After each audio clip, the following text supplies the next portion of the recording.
Let me try to ask this as fairly as I can, because it's only a couple of hours after something has happened that clearly was not an accident in Boston. People have died, many people are injured. You're the Canadian Prime Minister. What do you do?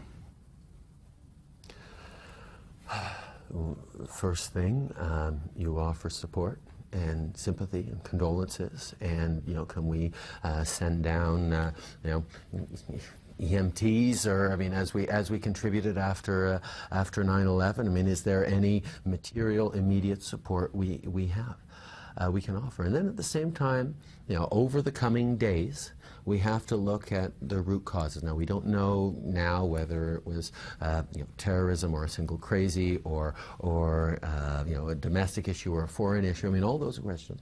But there is no question that this happened because there is someone who feels completely excluded, completely at war with innocence, at war with a society.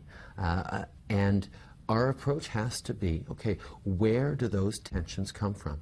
Yes, we need to make sure that we're promoting security and we're, keeping our borders safe and monitoring the kinds of violent subgroups that happen around. But we also have to monitor and encourage people to not point fingers at each other and lay blame for personal ills or societal ills on a specific group, whether it be the West or the government or Bostonians or whatever it is.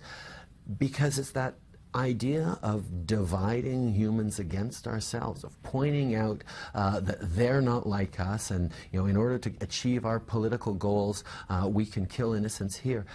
That's something that no society in the world that is healthy, regardless of ideology, will accept.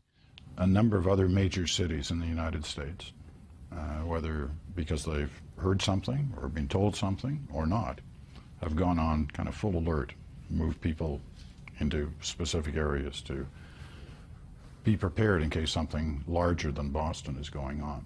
Would you be picking up the phone, talking to the RCMP, CSIS, Border Patrol, of course, Armed Forces? Of course, I'd be worried about what specific targets there are, but there will always be more targets, more shopping centers, more public events, more gatherings than we can evacuate or than we can deal with. There is a need for security and response and being proactive and making sure that we have information, but we also need to make sure that as we go forward, we don't emphasize a culture of fear and mistrust, because that ends up marginalizing even further people who are already feeling like they are enemies of society, rather than people who have hope for the future and faith that we can work together and succeed.